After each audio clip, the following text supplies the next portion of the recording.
Bonjour et bienvenue sur la chaîne J'affiche complet, la chaîne qui aide les loueurs saisonniers et les gestionnaires en location saisonnière à devenir des entrepreneurs sereins et ultra rentables.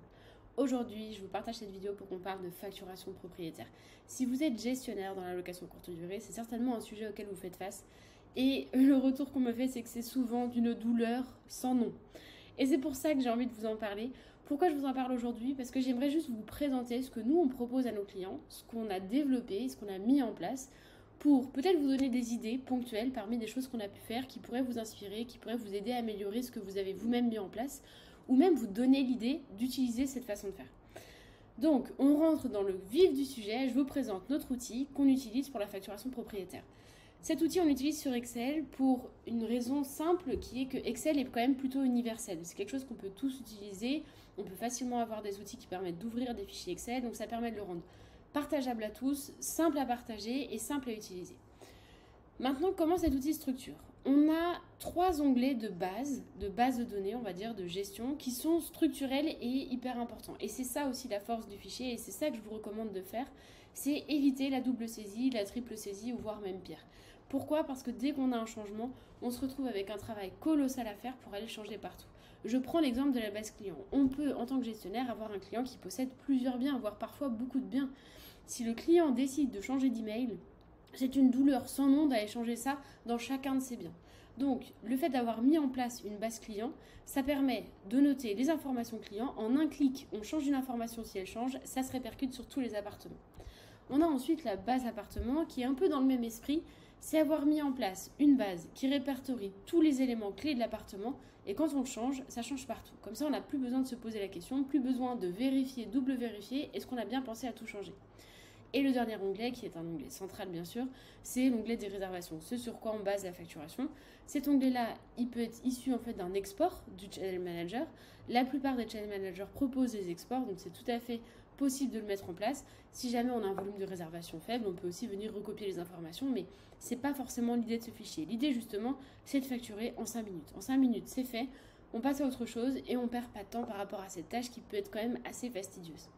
Maintenant, je vous présente le cœur de l'outil et le résultat aussi de cet outil.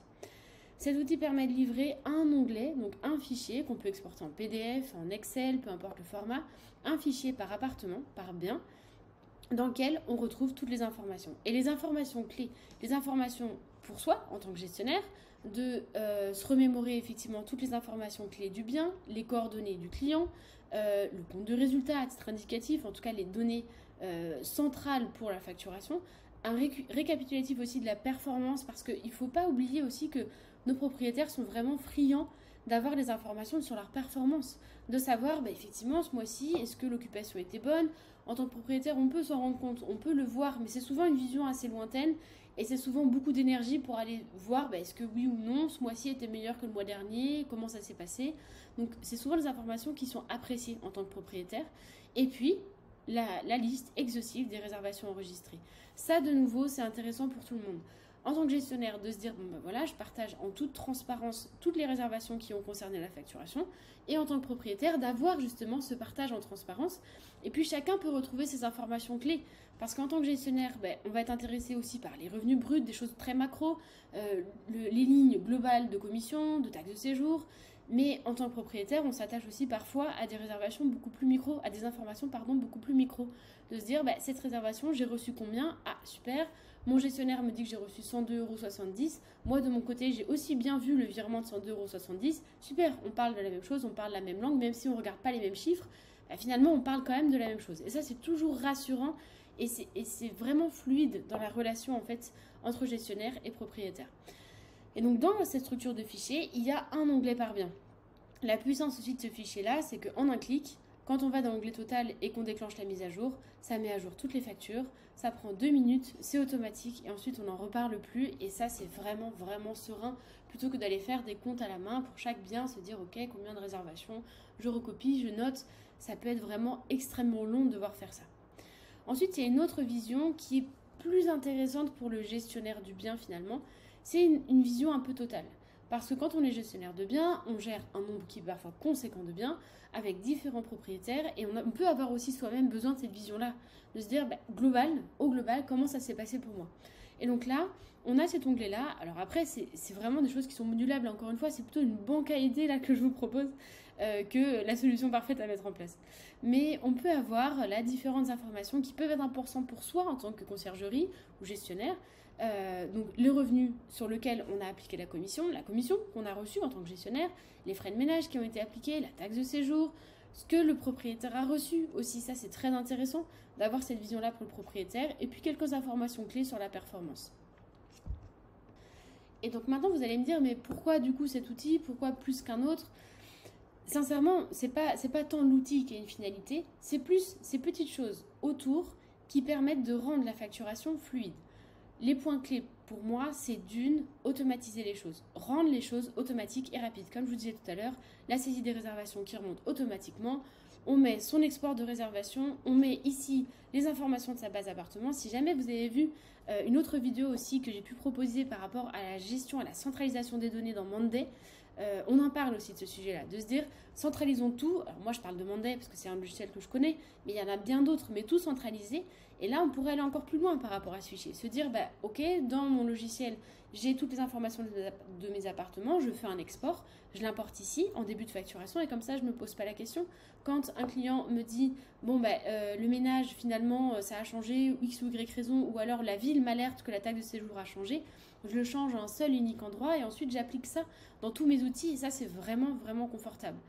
Autre point aussi, et je pense un point central pour la bonne réussite de cet outil de facturation, c'est la gestion des alertes. Parce qu'en fait, on le sait, facturer les propriétaires, ça peut être assez long, mais en soi, quand tout se passe bien, c'est assez rapide. Là où ça se gâte, c'est en général, c'est le cas particulier. Ça va être le cas particulier parce qu'il y a un nouveau bien et qu'il faut penser à ce nouveau bien, se dire mince, ce bien-là, il est nouveau, il faut absolument que je l'ajoute. Là, on a mis en place une alerte. Se dire, ok, j'ai un 1 qui remonte quand j'ai un nouveau bien, j'ai eu des réservations, mais par contre, je ne l'ai pas encore répertorié dans ma base d'appartement, il faut que j'y pense. Parce que la charge mentale est toujours énorme et on ne peut pas forcément penser à tout. Aussi, les alertes sur les frais d'annulation, se dire attention, là j'ai une réservation sur laquelle il y a eu des frais d'annulation, il faut que je pense à les remonter parce que ça ne remonte pas toujours automatiquement dans le channel. Donc voilà, toutes ces structures en fait qui tournent autour de la donnée, et quand tout se passe bien, super, mais quand il y a un petit couac, ça permet de les capter sans faire l'effort d'aller chercher une aiguille dans une botte de foin. De la même façon, là, c'est des alertes en disant attention, là il va me manquer des données, ou alors là, de la même façon, il y a des informations précises qui me manquent. Je n'ai pas encore saisi la taxe de séjour, ça va fausser mon calcul. Ou alors des remontées de clients. Là, ce qui est intéressant, c'est qu'en fait, on fait un lien entre deux bases de données. On n'écrit pas 10 fois que cet appartement, il appartient à Jean Dupont, en fait. On vient sélectionner, lui dire, ok, ça appartient à Jean Dupont, et toutes les informations vont remonter pour ce client. Si la remontée n'est pas bonne, hop, on a un message d'alerte qui nous dit, attention, la liaison entre cet appartement et ce client-là, elle a sauté, il faut reprendre la correspondance. Et voilà, cette gestion en fait d'alerte qui gravite autour de l'outil qui est plutôt classique finalement, permet de rendre l'outil robuste. Et aussi la modulabilité. Je ne sais pas si ce mot existe. Le fait qu'il soit modulable, je pense que c'est mieux de dire. Pourquoi ? Parce qu'on le sait aussi.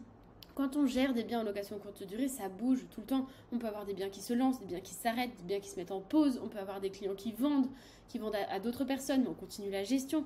Tout ça, ça bouge constamment. Et en fait, il faut absolument un outil qui suive le mouvement. Et c'est la force aussi de cet outil-là. Et c'est quelque chose, je pense, qui peut être intéressant de s'inspirer. C'est que ici, en bas d'appartement, on se dit, ok, le ménage de mon prestataire a changé, c'est 60 €, super. Et ça change partout, on n'a pas besoin d'y revenir. De la même façon, on peut en quelques clics créer un nouveau bien ou en supprimer un autre. On se dit, celui-ci c'est terminé, parfait, on supprime la ligne ici, on supprime son onglet et c'est terminé. L'appartement, il n'est plus dans le fichier de facturation, on est sûr de ne pas facturer par erreur. Ou à l'inverse, on peut créer rapidement en 2 clics un nouveau bien, on duplique l'onglet, on met son numéro de référence et la facturation va s'initier pour cet appartement. Et je pense que c'est ça la clé, d'avoir des outils qui supportent l'activité et non pas soit porter nos outils pour tenir l'activité. Voilà, j'espère que cette vidéo vous a intéressé, vous a apporté des informations ou des idées complémentaires. Si vous avez des commentaires, n'hésitez pas à les noter, j'y répondrai avec grand plaisir. Et si tous ces sujets vous intéressent, surtout n'hésitez pas à suivre la chaîne pour voir de nouvelles choses. Merci beaucoup, bonne journée.